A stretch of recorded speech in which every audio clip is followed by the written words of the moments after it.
David and Solomon were two good kings for Israel.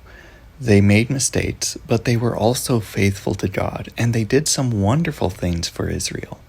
Unfortunately, there were many other kings in Israel's history who were not so good. They were wicked and chose idols over God. One of the worst was Ahab. Ahab abandoned God and encouraged the worship of idols. It was said that his evil and wickedness was greater than any king before him. What made him worse was not only his deeds, but the deeds of his wife, Jezebel, who killed the prophets of God.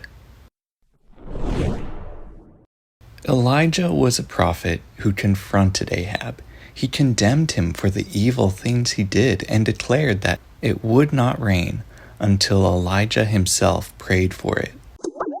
In a place and time when people grew their own food, rain was very important.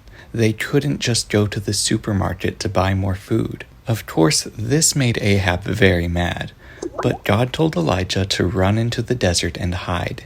God led him to a brook and sent ravens to bring him food and help him survive this drought. Once the brook dried up, God led Elijah to a widow and her son, who were about to eat their last meal. Elijah promised that if she gave him some food first, then her food would never run out. The widow was reluctant. The stranger was about to take the last of their food. However, she did as Elijah said, and immediately God refilled her barrels and pots so that they would never run out until the rain returned. Although she was joyful at this miracle, and Elijah stayed with them many days, there came a day when her child became sick and stopped breathing. She immediately came to Elijah, and he came to the bed of the child and prayed constantly over him. God listened to Elijah's prayer, and the boy was revived. Even in the middle of a drought, of a judgment on the land of Israel, God was still taking care of those who faithfully followed him. It wasn't the most comfortable life, but they were happy and content. The time came when God told Elijah to confront Ahab again, and this time face off against the false prophets. Elijah challenged them to a showdown on Mount Carmel to prove who is the living God. Both sides were given an altar and a bowl, and the goal was to call down fire to consume it. First, 450 false prophets prepared their sacrifice and began to chant and call on their fake god to send down fire. They even hurt themselves. They continued the whole morning, but got nothing. Then it was Elijah's turn.